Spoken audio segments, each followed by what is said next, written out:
بسم الله الرحمن الرحيم.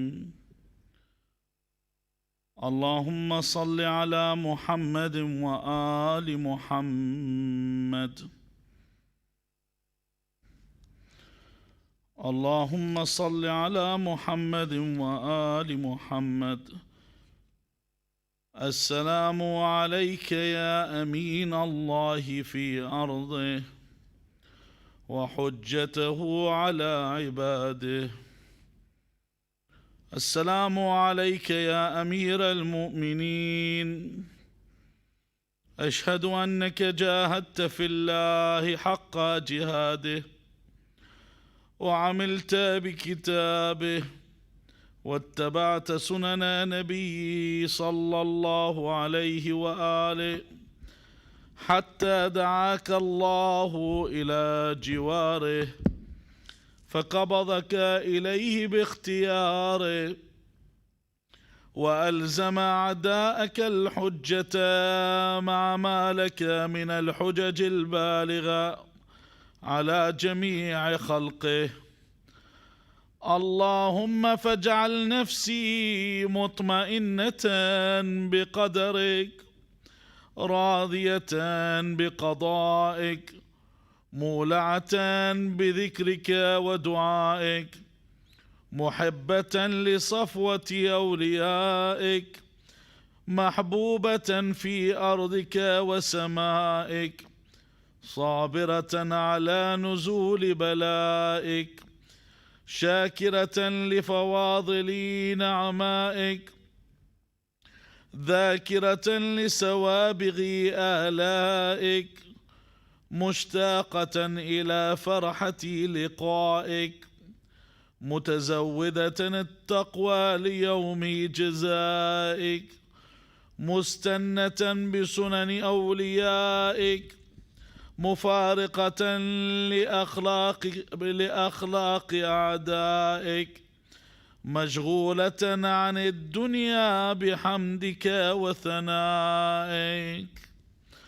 اللهم إن قلوب المخبتين إليك والها وسبل الراغبين إليك شارعا وعلام القاصدين إليك واضحا وأفئدة العارفين منك فازعا وأصوات الداعين إليك صاعدا وأبواب الإجابة لهم مفتحا ودعوة من ناجاك مستجابا وتوبة من أناب إليك مقبولا وعبرة من بكى من خوفك مرحوما والإغاثة لمن استغاث بك موجودا والإعانة لمن استعان بك مبذولا وعداتك لعبادك منجزا وزلل من استقالك مقالا وأعمال العاملين لديك محفوظا وأرزاقك إلى الخلائق من لدنك نازلا وعوائد المزيد إليهم واصلا وذنوب المستغفرين مغفورا وحوائج خلقك عندك مقضيا وجوائز السائلين عندك موفرا وعوائد المزيد متواترا وموائد المستطعمين معدا ومناهل الظماء مطرعا.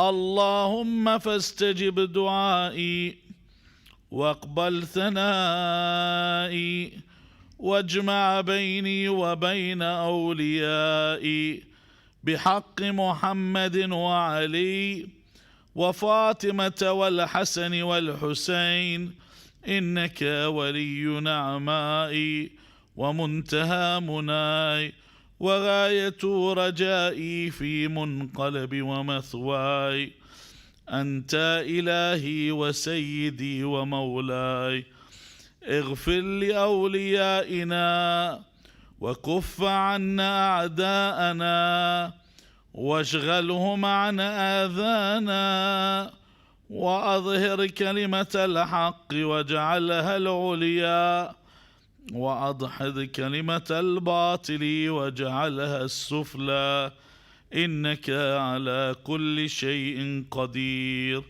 وصل اللهم على محمد وآله الطيبين الطاهرين.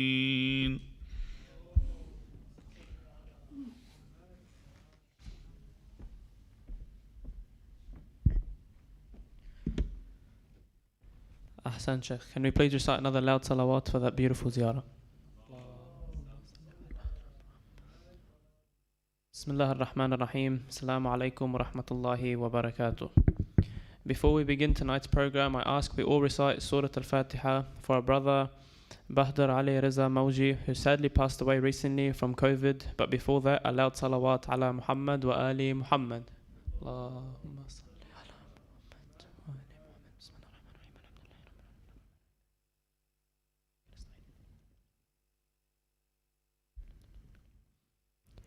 My condolences unto you all and to the Imam of our time on the death anniversary of the great lady Ummul Baneen. I ask all those in attendance at the center to please observe our COVID safety precaution rules, to please make sure you have checked in at the front desk upon entry, to follow proper social distancing by keeping a 1.5 meter distance, and to make sure you're always wearing your face mask as it is now mandatory across the state. We thank you all for your understanding. May Allah subhanahu wa ta'ala bless you all for your efforts, inshaAllah. And now ask we recite a loud salawat as we welcome Sister Manessa to come up and bless this evening with a few verses from the Holy Quran. Sallu ala Muhammad wa ali Muhammad.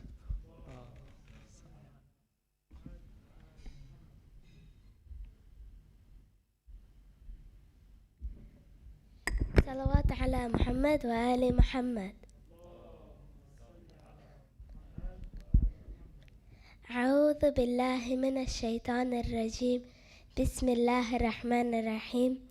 الحمد لله رب العالمين الرحمن الرحيم مالك يوم الدين إياك نعبد وإياك نستعين اهدنا الصراط المستقيم صراط الذين أنعمت عليهم غير المغضوب عليهم ولا الضالين.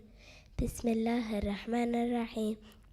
قل هو الله أحد الله الصمد لم يلد ولم يولد ولم يكن له كفوا أحد.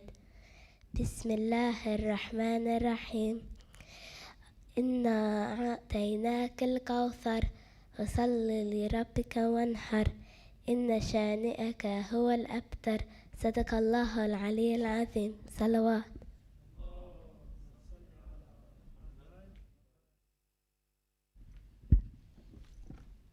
Thank you, Sister Minister. Can we please recite another loud salawat for that beautiful recitation?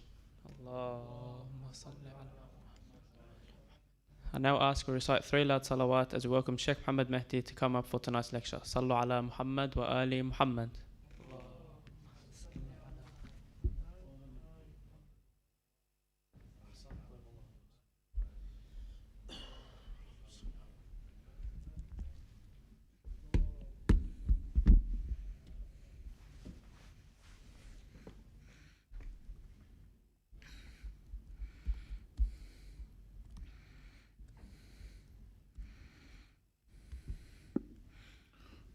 أعوذ بالله السميع العليم من الشيطان اللعين الرجيم. بفضل الله بسم الله الرحمن الرحيم. الحمد لله رب العالمين.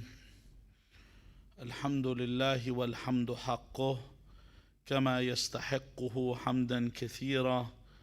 الحمد لله الذي هدانا لهذا وما كنا لنهتدي لولا أن هدانا الله.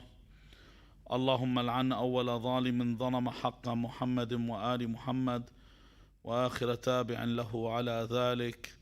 اللهم لعن العصابة التي جاهدت الحسين وشايعت وبايعت وتابعت على قتله. اللهم لعنهم جميعا. ثم الصلاة والسلام على خير خلق الله أجمعين محمد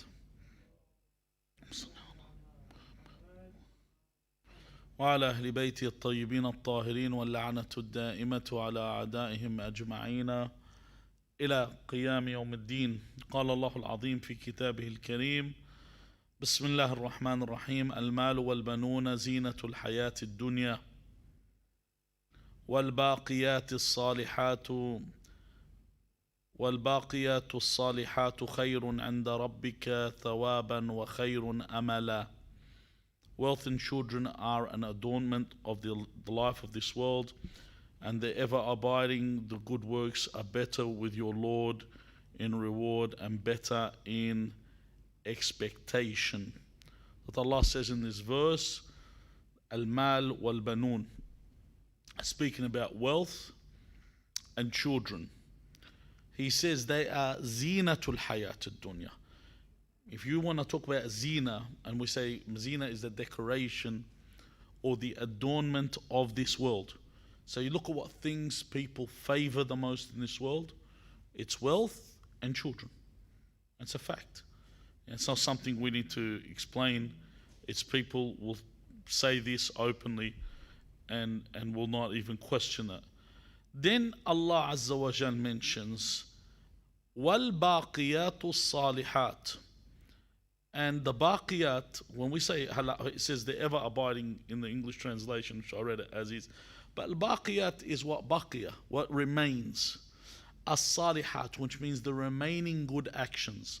You know, when you do a lot of good, sometimes, you know, they say, no good deed goes unpunished. You know, you do something good and you don't see the fruits of what you've done. But what remains over there, khayrun, it is better than the children and the wealth and anything in general. Anda rabbika thawaban wa khayrun amala.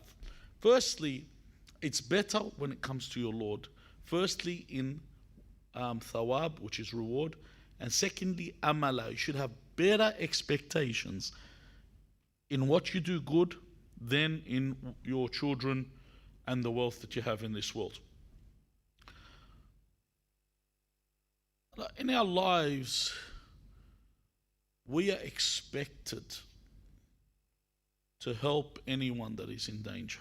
It's an expectation. And numerous amounts of times I've given an example here that, and you've heard this all the time in your lives, that whenever a hero does something good, how often you've seen that someone saves someone from drowning, someone does something good, they save someone in a fire. Whenever they are, it's become cliched when they question them. No one ever gets out and says, oh, well, I did it because I'm a superhero. They come and they say, I was at the right place and I did whatever anyone else would have done. Isn't that what they say? It's because they're saying something that's true. That most people, good people, see someone in danger, they will help them. In fact, if you are indifferent in this matter and you are careless of the person or ignorant of someone being or drowning and not helping them, you are scorned by everybody. Everyone will look down upon you. They'll say, this is the person that saw this person drowning and didn't help them. So anyone that's in any physical harm's way, you're expected to help them. And if you look at a human being in general, the most vulnerable of all humans in life is a child. And that's why we have special things for a child. We've got child protection agencies. We've got the Department of Children's Services in Australia, DOCS. We've got things that specifically work for children because children are more in need of support than what we are in need. We can defend ourselves. And every time there's other groups that need defense, they help them, but the most vulnerable, and you have no choice in the matter, and everyone belongs to this category, regardless of race, religion, wherever they are from. When you are a child, you are vulnerable. We are expected to protect this child from danger. The problem is, in the world you live today, People have remained doing the same thing in the last 30, 40, 50 years. However, not only are they doing the same thing, they're actually regressing as well. People are not as mindful of their children as they were in the past. They're becoming less and less mindful. And the problem is the wolves have increased in number. They haven't become less. There are more problems for you to counter. There are more things around you that are affecting the youth that people are unmindful of. Why is it we have a tendency as parents to wait? Now, I see the people the people, I don't know who's watching, but the people that are present here, I think the majority of you here don't have kids, and this is something that is leading towards the direction you're heading in life. And why should I wait till it's too late? Why should I wait till you sat down with someone and he says, my child no longer believes in God, or my child is becoming an atheist, or you got my child loves, and these are things that are happening. People are ignorant of my child's has regards for the same gender, and this is happening. Why do I wait for this to happen? Why haven't I moved my attention towards my child before? Or how often do you hear the story? How many tragedies have you heard where a Muslim child wants to marry a non-Muslim? You see, a Muslim child wants to marry a non-Muslim, and the parents suddenly realized, I've got to do something about it now. Well, you didn't realize all this before. Because look, having children, I've said this before, isn't nuclear physics. Even animals can have children. It's not something that's difficult. Many times people don't realize the most difficult part is what is concerned in bringing about this child and having this child and nurturing and raising the child. Because a child is like a sponge. They are so absorbent. Everything that you give them, it's one of the most dangerous things you're given. You can make this child into anything. You can mold this child from a very young age. Just as I can make a child interested, and I do these sometimes like experiments with my kids. You give them a YouTube video and you let them watch whatever they want. And you see the child, they'll watch and they'll learn from the thing that they're watching. Then switch it. Give them the Quran and let them watch Quran videos. And they'll watch them. They will absorb both of them the same.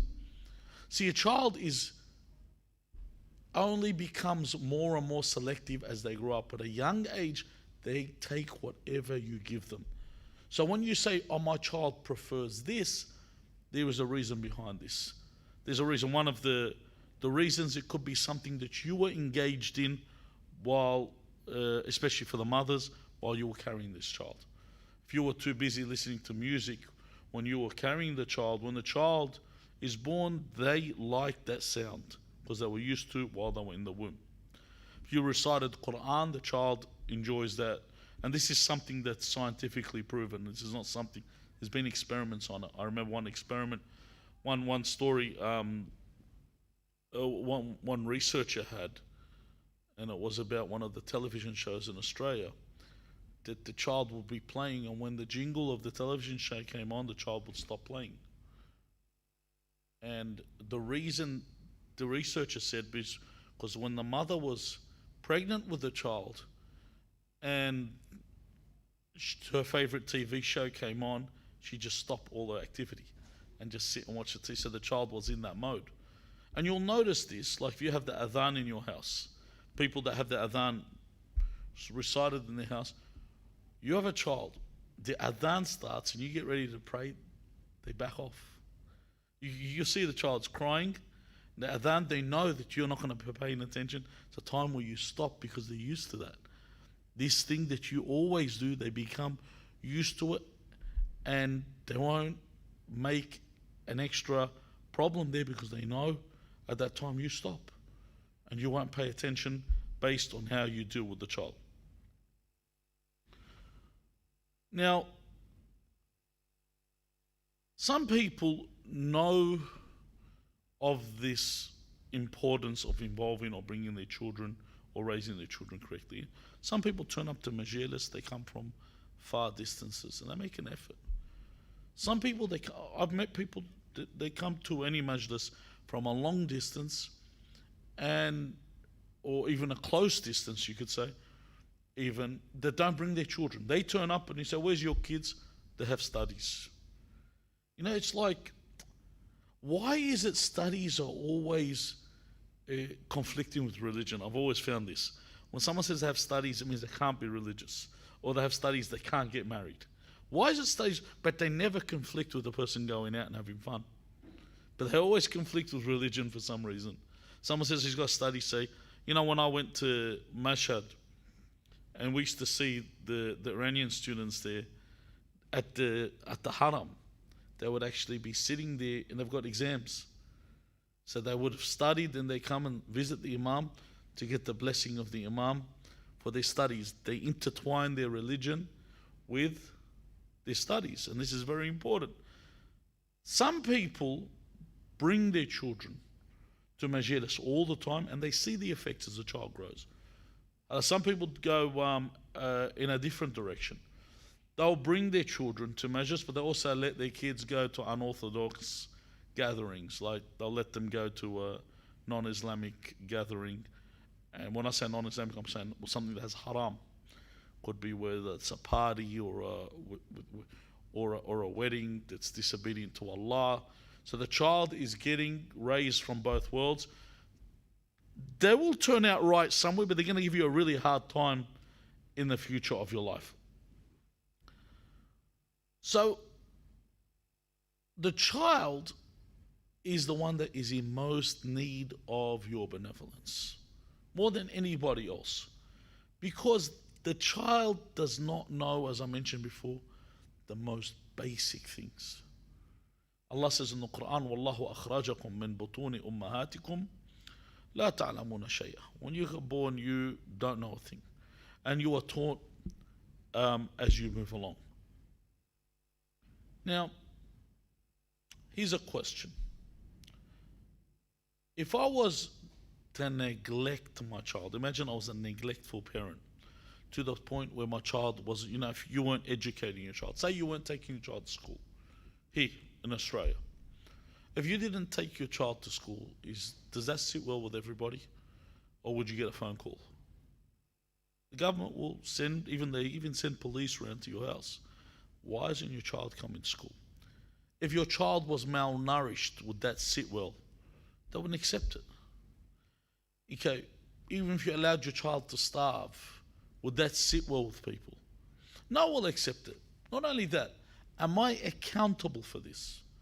If my child did not receive an education, am I accountable? By people's standards, yes. If I give my child a poor upbringing, I'm accountable for what my child does. Why is it that this is only accountable for what is linked to this physical world and the world you live in, and not linked to the hereafter? Why is it I don't have the same repercussions when it comes to raising my child with regard to the hereafter? Why is it when, for example, a person doesn't teach their child to pray at a young age, that no one holds them accountable? Remember one young man that I spoke to, and he was an atheist. He was a Muslim and became an atheist. And I said to him, have you ever prayed? And he said, yes, I used to pray. And I said, okay, recite the prayers for me. And he couldn't. I said, then why are you lying to me? You've never prayed. Yeah, people just don't become atheists out of the blue. People don't, you don't get, and it's very rare for you to hear someone that is accustomed to religion or knows religion. You might see them go wayward, but for them to give up their belief in God in general, it's because a lot of the times they weren't spoken to at this point. No one brought them in line. طبعا, in the end, الكافر كافر. Whoever disbelieves, disbelieves. But for them to go through that rough patch or move in that direction, no one's brought them towards religion. Or they come up and they tell you, my daughter doesn't want to wear hijab. Why doesn't she want to wear hijab? Well, when we told her it's time, she said that I don't want to wear hijab. I don't feel like I need to wear it. Then how old is she? They'll tell you 15, 16. Why didn't you get her to wear hijab when she was 7, 8, 9? Why waiting for now? Oh, well, she was still young at the time. So I've left it so long it doesn't work out. Now, the problem, this is before was a problem. Problems are greater now because the child's awareness levels are far greater now. They're very alert and everyone's trying to feed them. They're being absorbed. Have you ever sat and watched cartoons with your children, or what your children actually watch? If you watch these shows and what they have in them, what they're actually filling your kids' heads with, what they're indoctrinating them with. If you watch all the shows, like I once noticed, a lot of the shows have a pig in them, like Peppa Pig. The whole family are pigs. You know, and the kids are very insolent to the parents. You know what I mean? And the parents are just like made as if they, this is part of the furniture. The focus is on their kids. They don't have this. They don't have this regard and respect that's required. See, before we used to watch, for example, I'll give you a good contrast. Have you ever seen the movie The Magnificent Seven? It's an old movie, and then they made the remake. 2 different movies. The original, these Magnificent Seven turn up. It's got all-star cast there. They've turned up. And as they're sitting with these young kids of the village, they're saying that these people are attacking our village. And one boy says, our fathers are cowards. They haven't defended the village. And Charles Bronson's the actor in question there. He grabs the child, he puts him over his lap. He goes, how dare you call your father a coward? How dare you disrespect him? And he spanks him on the bottom. That's what he did. That was called discipline. Now they call that child abuse. See, but the thing is, it was a focal point that the child should be respectful of their father. And I've seen it also in another show back in the 60s that was made. It was called Bonanza. Another show where they do the same thing. The child says something, the other guy takes off his belt and he hits the child. Once again, they'd call that child abuse, but back then it was discipline. He hits him because he disrespects his father. In fact, if you look at the Bible, it even talks about a person that slanders their father is to be taken out of the city. They're supposed to be exiled and outcast. So this is the importance of the way that the culture was back then and what it is today. Today, you're not even allowed to quote what's in the Quran or the Bible. You're allowed to quote the good verses. What are the good verses? The ones that they deem acceptable. You know? You can have the approach that one guy is saying, don't want to bring up his name in the Mamba because I don't want to make the Daily Mail tomorrow. Like, where he says that the Quran should be revised and the narrations should be revised. Why? Why should they be revised? Because that some of the verses are too violent. It's funny when they tell you that, if you want to even talk about jihad, holy war, it's too violent to talk about this. Why? Why is it too violent for you to talk about this? Why is it okay for advertising for the defense forces, the army reserve? Because war is essential, and a military presence is essential in any government or any system, but it has to be who we say. So not all violence is wrong. Our violence is okay. Your violence is not okay. That's what they're trying to say. So this education system that you're giving your kids, we have to be aware of. Now, because I'm accountable in the hereafter for this. And children, like I said, are vulnerable. But the difference between the Islamic approach and the Western approach, the Western does have children's rights, but they don't cover very important rights that we cover in Islam. If you notice, when Nuh supplicated,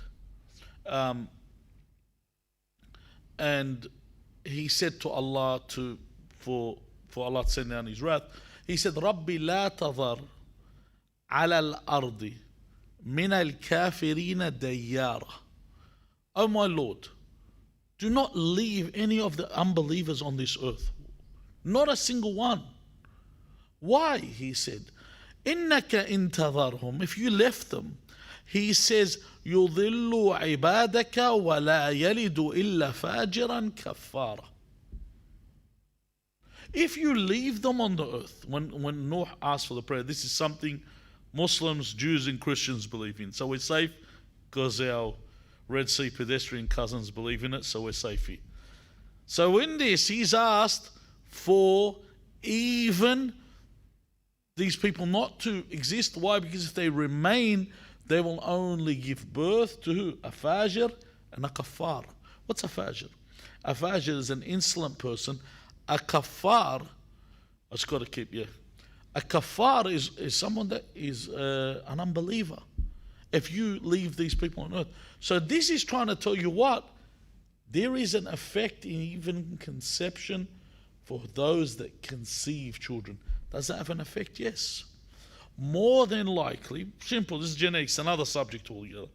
But the son of Imam Amir al-Mu'mineen Ali ibn Abi Talib alayhi salam is more than likely going to be a good person as opposed to the son of Muawiyah ibn Abi Sufyan.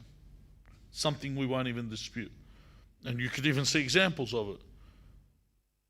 Imam Ali alayhi salam had someone like Imam Hussein alayhi salam, Imam Hassan alayhi salam, Zainab alayhi salam, and Abu Fadl Abbas, and we can go on.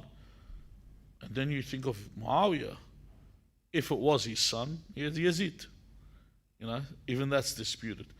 He had Yazid.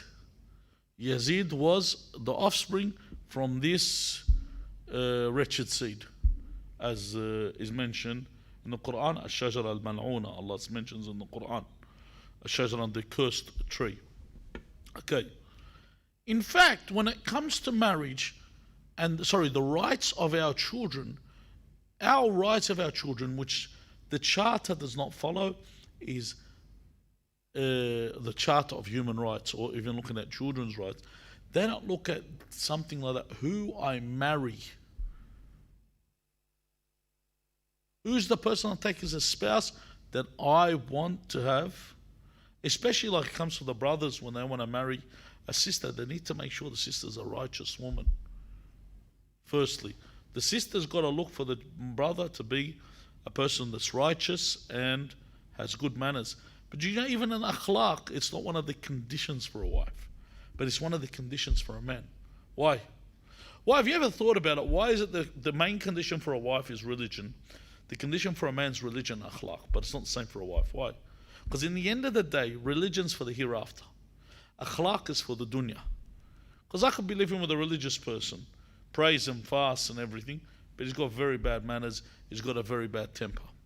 So if this guy has a very bad temper, and I'm living with this guy with an extremely bad temper, how's he going to make my life? Hell, after he makes my life hell, at the end of the night, he says, Astaghfirullah Rabbi wa atubu ilayh. He says, after I've given her the cold shoulder, silent treatment for a month, will you forgive me? And she's going to live this hellish life. The reason is, in this case, because the man has the ability to divorce, so the husband's in his hand. Isn't that right? Number two, the man has the ability to marry a second wife. So he's got all the cards in his hand. So she needs to make sure she marries a man that has good manners. But in the case of the man and the woman, that they both have to seek a religious person. One of the narrations with this that's oft repeated whenever they talk to you about marriage, they say that the Messenger of Allah sallallahu alayhi wa alihi wa sallam said, إِيَّاكُمْ وَخَضْرَاءَ الدِّمَنِ. إِيَّاكُمْ وَخَضْرَاء. When you say khadra, it means what? Green. Diman, khadra diman basically talks about the flower in the swamp. Beware of the flower that's in the swamp. In other words, if you know when you go to a mangrove, you go in a swampy region, it's very disgusting. It's there's a scent, that an aroma that comes from there. It's unwelcoming. It's not somewhere someone really wants to go. So if I look there and I see a growth, there a lot of the times in the swamps you might see those orchids, and people seek them and they want them. But the Prophet says, beware of these. Is he talking about the literal meaning? No. Because they ask him, Ya Rasulullah, وَمَنْ خَضْرَاءُ الدِّمَنِ, who is this flower in the swamp? The Messenger of Allah sallallahu alayhi wa alihi wa sallam says, Al-mar'atul hasna'u fi manbati su. It means a mar'atul hasna does not mean a good woman. Hasna means an attractive woman. Because sometimes, and believe it or not, this experiment works. Sometimes someone says, I would like to marry a girl, and he gives me all these specifications.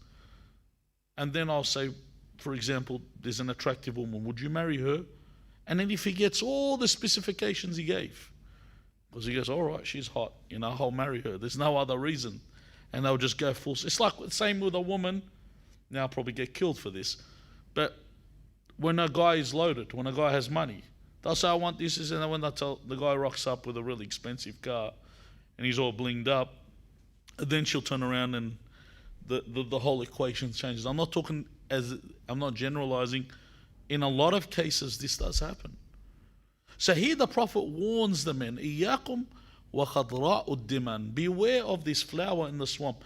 It's an attractive woman that fi manbatsu, where she has come from, is from a bad family. If she has a bad upbringing, there's no such thing as a diamond in the rough. There's something there that you don't know. There's something that you are not aware of. Okay. So the first right is before conception, that is not looked at by the other human rights that they mention with the rights of children.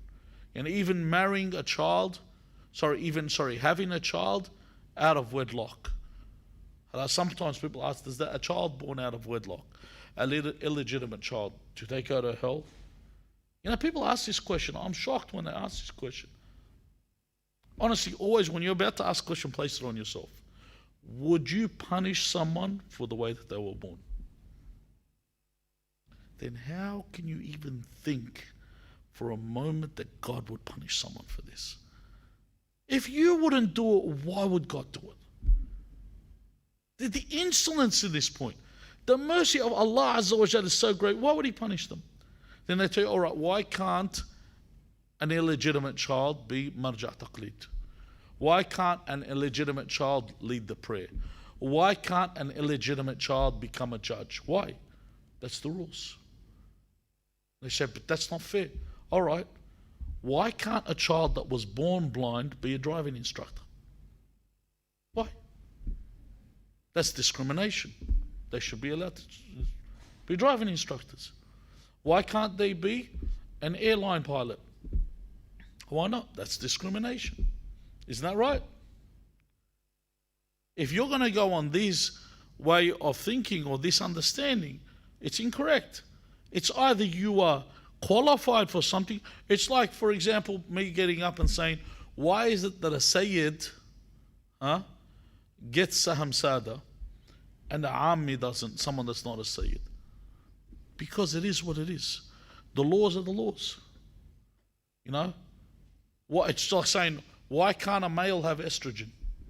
Why does he have to have testosterone? Why? That's the way it is. It's the way the system has been made. So Allah Azza wa Jal makes these laws, but you're not going to be punished for this.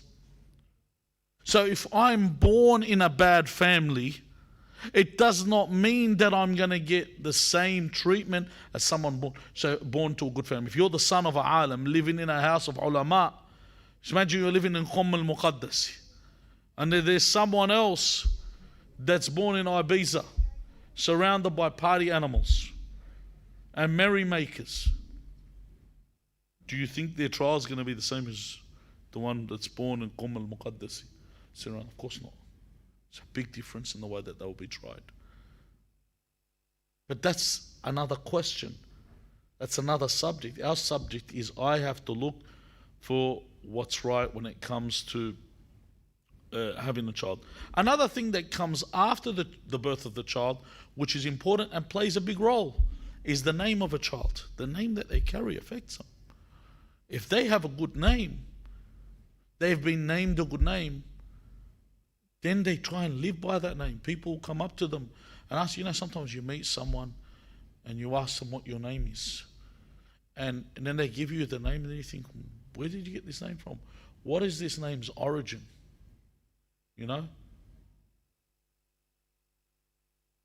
Sometimes you'll see a name that the people name. If you look at the origin of the name, how can someone give a name like that to a child? Now they just don't even know what to do. They probably play Yahtzee or something to get someone's name. Because you look and go, where did they come up with this? They get so excited they want to make so many hyphens in the name. It becomes a polyhyphenated name because they don't know what to call them. When the best names are what? Khairul Asma. Don't use the other hadith, Ma Ubbida wa Muhammad. That's not what it is. Khairul Asma, Asma Muhammad wa Al Muhammad. Sallu ala Muhammad wa Ali Muhammad. Don't be shy when you have to say salawat. Sallu ala Muhammad wa Ali Muhammad.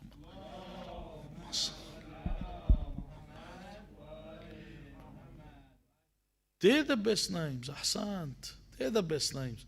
Imagine in a house when you call your child, Ya Ali, Ya Hassan, Ya Hussein. These types of names that have been used. That's a beautiful thing to be used in a house. Rather than give them something else than that. Also, the toys that they are given to play with have an effect as you're raising them. Even the child's haircut has an effect. Believe it or not, it does. It has an effect. And when I take my child into the barber, he says, how do you want the haircut? I tell him, look, I want it to be somewhere in between someone that beats up people and someone that gets beaten up by people. It's got to be somewhere in between that. Don't have it on either end. Then he gets the idea. And I don't want him to look like a thug, and I don't want him to look like someone that says, "Hello, Salah, come and bash me." You know what I mean? You don't want your son to be a bully target, but you don't want your child to look like a bully themselves. The other thing is, and we've noticed, we have a lot of children getting involved. We had that young sister get up and read the Quran. Do you know how important it is to get your children involved in the majlis? People don't forget this. One of the things that helped me in life when I was growing up, I couldn't ever hang out with a bad guy. You know why? Because when I was a child, you know what they used to call me? Ibn al-Sheikh. That carries you wherever you go. Wherever you go, Ibn al-Sheikh's coming. Oh, we can't go here anymore. So that used to help you. It carries you around. So someone comes up and says, oh, but you read Quran at IHIC, for example. You read Majlis at IHIC. That will hold you back. You can't do stuff because I've seen you read Quran. I've seen you read poetry. I've seen you do this. It has an effect on you. And these people that you look at, I remember in one talk that I saw once, where Sayyid Hassan al-Salah gave a talk, and in this talk he actually said that when we were children, we used to sit and listen to the majlis of Al-Qasim ibn al-Hasan. And this is what, and I've heard this also from Sayyid Muhammad Taqi al-Mudarris, he said that this is what, the majlis of Al-Qasim ibn al-Hasan is what makes people do what? The majlis of Al-Qasim ibn al-Hasan is what makes our shabab, our youth, go fight and protect the country. Because they say this Qasim played such a valuable role on the day of Ashura. So when they're there in their presence in the majlis, because the actual term that Sayyid Muhammad Taqi al-Mudarris uses, he says, what makes the child, and he says this, he goes because at the time the war was in the south of Lebanon. He says, what makes this child in the south of Lebanon sit in the mahwar, in the caves that were sitting underground. He goes, carrying his weapon to fight, leaving the warmth of his mother, of the home. What makes him do this? He says what makes him do this is, he heard once a story about Al-Qasim ibn al-Hasan alayhi salam. That's the role of the youth. Tonight's majlis is about Fatima bint Huzam al-Kilabiyya, who was known as Ummul Baneen, who raised children in the correct manner. Who raised children. She did not begin at the age of 15 or 16 raising a child. Amir al-Mu'mineen began before they were born. Before they were born. Before they were born, he said to his brother Aqil, find me a wife that's from a family of Fursan al-Arab. We say Fursan, we're talking about the warriors of the Arabs. Find me a woman from this family. From her I want sons to be able to stand with my son Abu Abdullah al-Hussein on the day of Ashura. So where did Amir al-Mu'mineen begin with? He began before conception. And when he bought Ummul Baneen, her name was Fatima, when he brought her to the house, of the story, one of the conditions she asked of him is, please do not call me Fatima. Call me Ummul Baneen. Why? Remember at the time, we're not talking that the Imams were 6 and 7. The Imams were in their early 20s. They weren't children at this time. They were adults. She said, I don't want you to call me Fatima in this house. So when your sons are around, when they come, they don't hear the name of their mother and affects them. This is her akhlaq.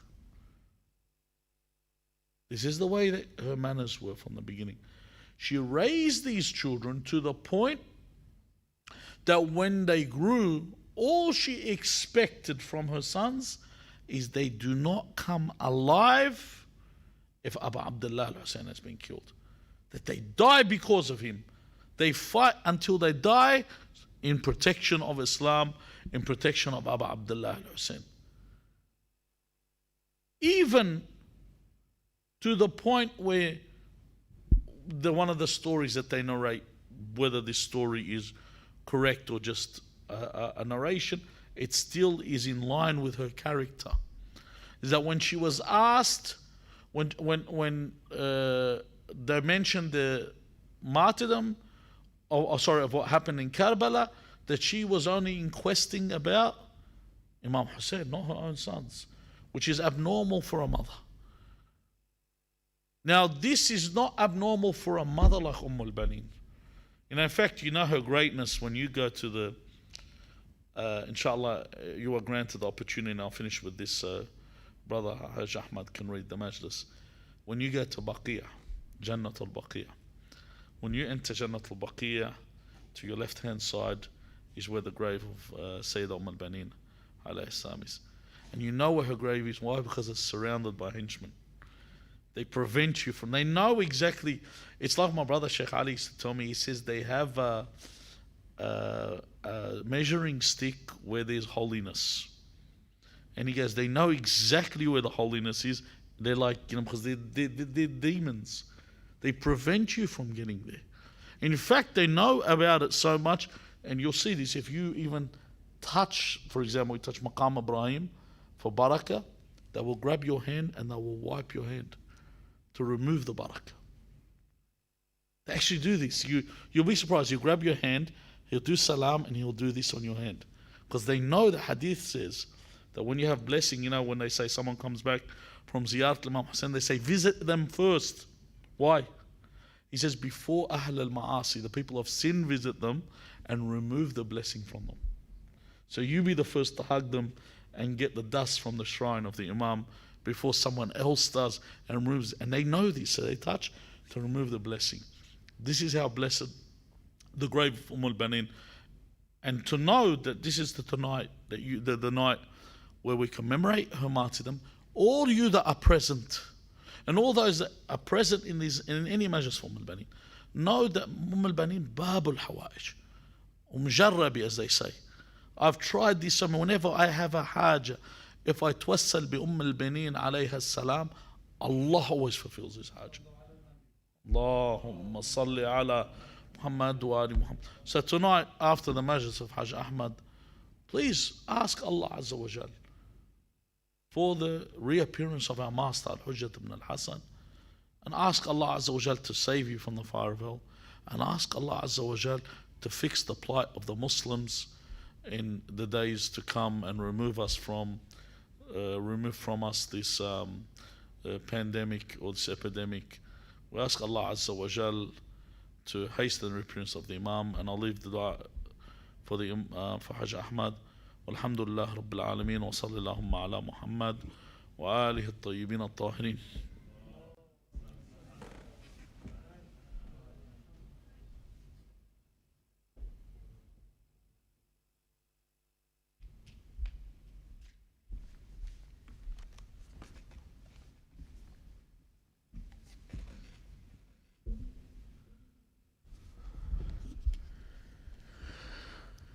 صلى الله عليك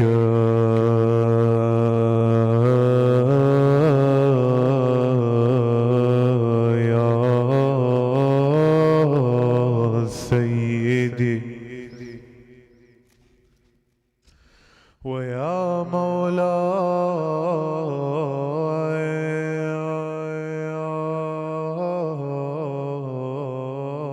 يا رسول الله وعلى آلك المظلومين صلى الله عليك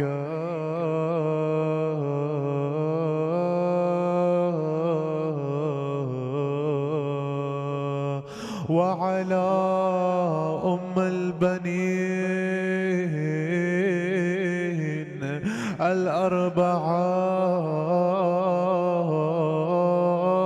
الأربعة والسلام على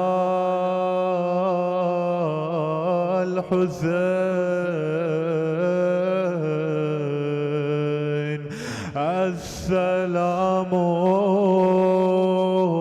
على الحسين وعلى علي بن الحسين وعلى أولاد الحسين وعلى أصحاب الحسين. يا ليتنا كنا معكم فنفوز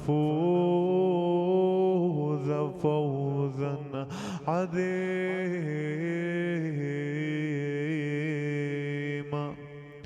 Oh poet,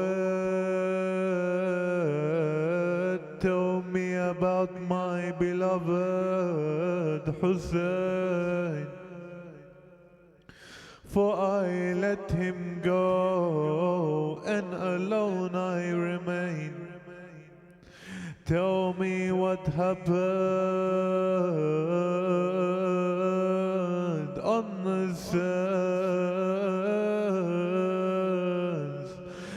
the sands of Karbala.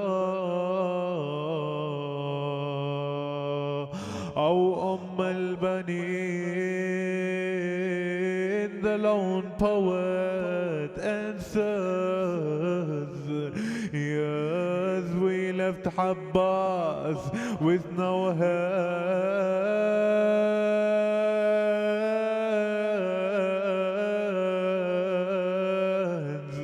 no hands.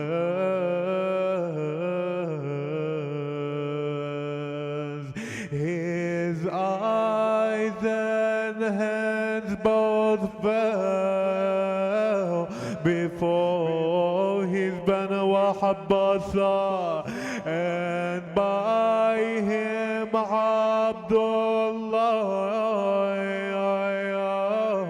Uthman and Ja'far. She cries a cry of death. Yes, oh poet, tell me about Hussein.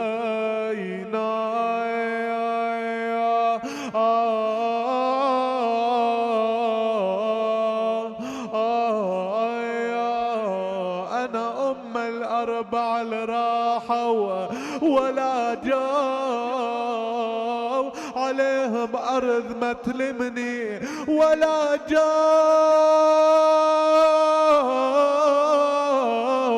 إش كثر ونوا على الغبرة ولا جاو وارفع براس بجهاد الغاذرية يا وارفع الراس بجهاد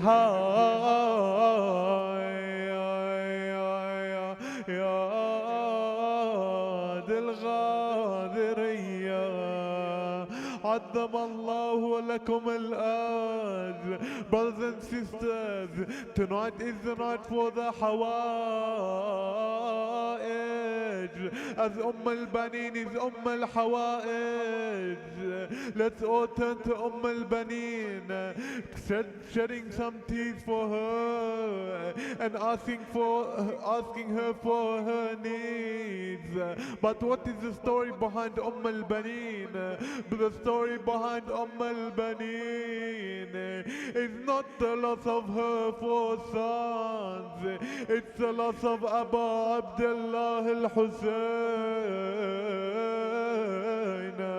What's this story consist of? The caravan of Imam al-Hussein is without its men on the outskirts of Medina. They encounter a man. Who is this man? This man, his name is Bishr.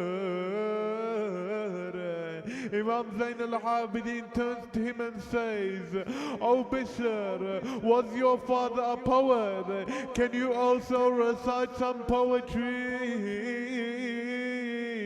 He said, "Yes, Yabna Rasulullah, I can recite some poetry." Imam Zain al-Abidin says, "Then go to Medina and inform the people of the death of my father Hussein and the massacre of his 72 companions." Bishr got onto his horse. He began riding towards Medina. What does he say as he's entering? You can picture that maybe the horse he was riding on had some black material on it. Maybe he was wearing black as he entered Medina. People would ask him, "Oh Bishr, لعلك ناحية, are you mourning? What are you mourning?" He would say, "I will not inform anyone on the streets. I will only inform the people at the qabr of Rasulullah." What does he say when he gets to Masjid al-Nabi, to the grave of Rasulullah? رفعت صوته بالبقاء وقالت يا أهل يثرب لا مقام لكم بها قتل الحسين فأدمعي مدرار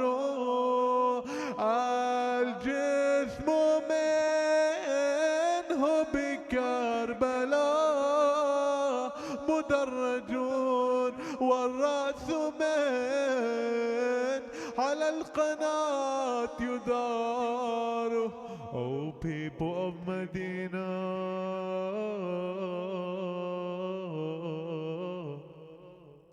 come and hear Hussein has been killed in Karbala wa musibata. Oh people, come and shed your tears. His body's on the plains of Karbala while his head is being torn from city to city.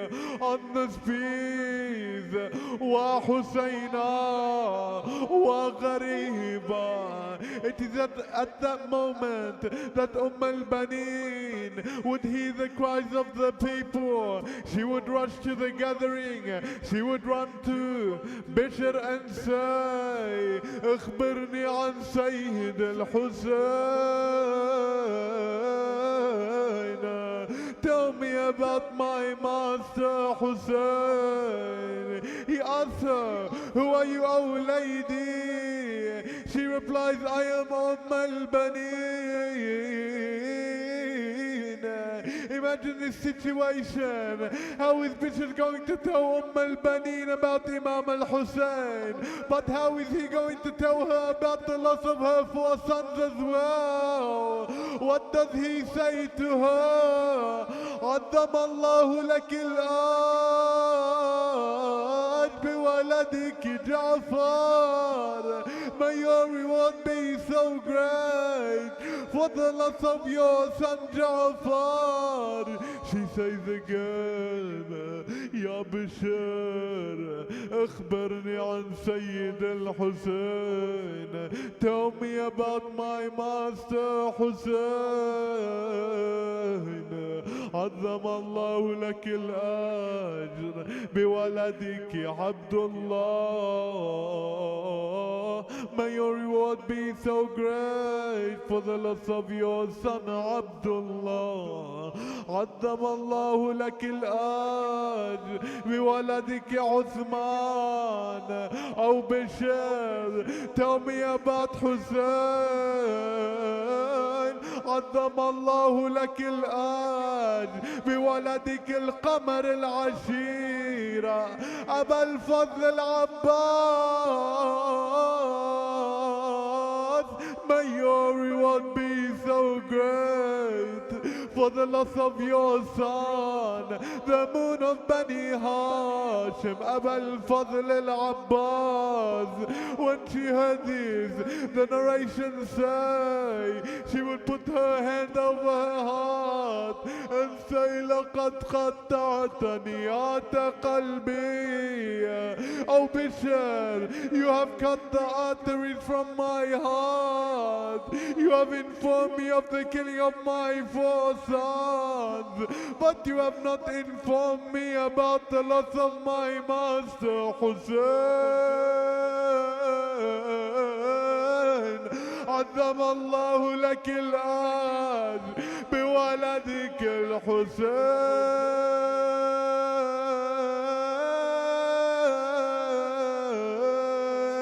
May your reward be so great for the loss of Hussein, for he was left in Karbala without a head. For on the 3rd, she would say, Wa walada wa Husayna. Brothers and sisters, I'm going to take you to the house of Sayyidah Zainab as she would return from Medina, from Karbala to Medina. She stayed inside her house in mourning. She told her servants, I don't want to see anyone entering the house. Oh, but those who have lost ones in Karbala. Ummul Baneen went to the door of Zainab. The servant came out saying, oh lady, Zainab does not allow anyone to enter the house, but those who have lost family in Karbala.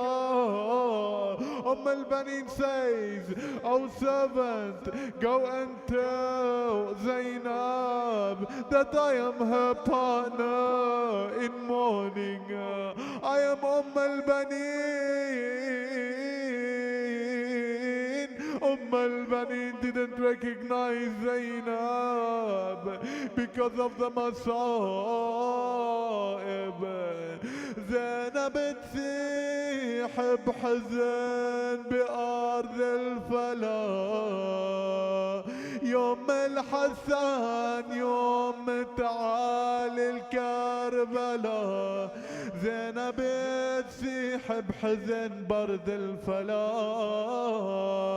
يا ام حسن يوم تعالي لكربلاء زينب زينب يا زينب يوم الحسن زينب انا وقلب انكسار ارد اسولف لك رزايا بهالخبر عن بني هاشم يا يما والقمر وعلى حسين شلون ظل بكربلاء زينب زينب يا زينب. Brothers and sisters, in the house of Sayyidah Zainab, she was not recognized by herself, by Ummul Baneen. So I want to ask a question. Ya Sayyidati, Ya Ummul Baneen, then who would recognize Zainab when she would return to Karbala, to the bodies, as she would stand, not seeing Hussein on her left and Abbas on her right, وزينبا أنا بقيت محيرة واسفج باليدين لا عباس يبقالي ولا حسين لا عباس يبقالي ولا يا حسين. What would she do? She would throw herself onto the body of Abul Fadl al-Abbas. What could she say?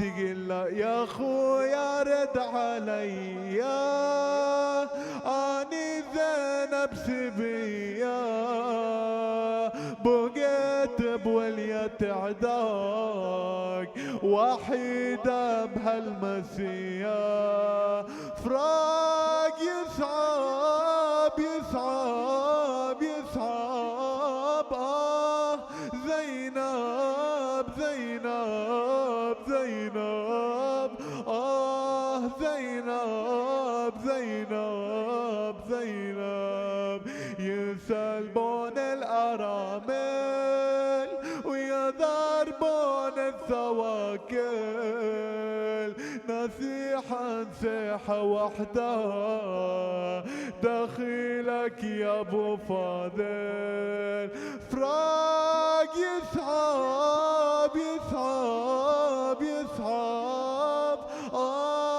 زينب زينب زينب زينب زينب زينب يسلبون الأرامل يضربون الثواكل يسيحا سيحة وحده دخيلك يا ابو فاضل فراق يصعب يصعب يصعب زينب زينب زينب زينب زينب زينب إنا لله وإنا إليه راجعون. Brothers and sisters, on this night we would like to ask Allah 10 times, Ya Allah, Ya Allah, Ya Allah, Ya Allah, Ya Allah, Ya Allah, Ya Allah, Ya Allah, Ya Allah, يا رحمن يا رحيم يا مقلب القلوب ثبت قلوبنا على دينك. Brothers and sisters, if we can all recite 5 times Ayah Amma Yujib for all those suffering around the world, all those in need of our prayers, specifically Sayyid Jawad Mazlumi, if we can all recite 5 times Ayah Amma Yujib, A'udhu Billahi Minash Shaitanir Rajim, Bismillahir Rahmanir Rahim, Amma Yujibul Muztarra Idha Da'a wa Yakshifu Su', Amma Yujibul Muztarra Idha Da'a wa Yakshifu Su', Amma Yujibul Muztarra Idha Da'a wa Yakshifu Su', Amma Yujibul Muztarra Idha Da'a wa Yakshifu Su', Amma Yujibul Muztarra Idha Da'a wa Yakshifu Su'. Allahumma ajjal li waliyika al-faraj, Allahumma ajjal li waliyika al-faraj, Allahumma kun li waliyik الحجة ابن الحسن صلواتك عليه وعلى آبائه في هذه الساعة وفي كل ساعة وليا وحافظا وقائدا وناصرا ودليلا وعينا حتى تسكنه أرضك توعا وتمتعه فيها طويلا برحمتك يا أرحم الراحمين. إلى أرواح المؤمنين والمؤمنات رحم الله من قرأ سورة المباركة الفاتحة تسبقها بالصلاة على محمد وآل محمد.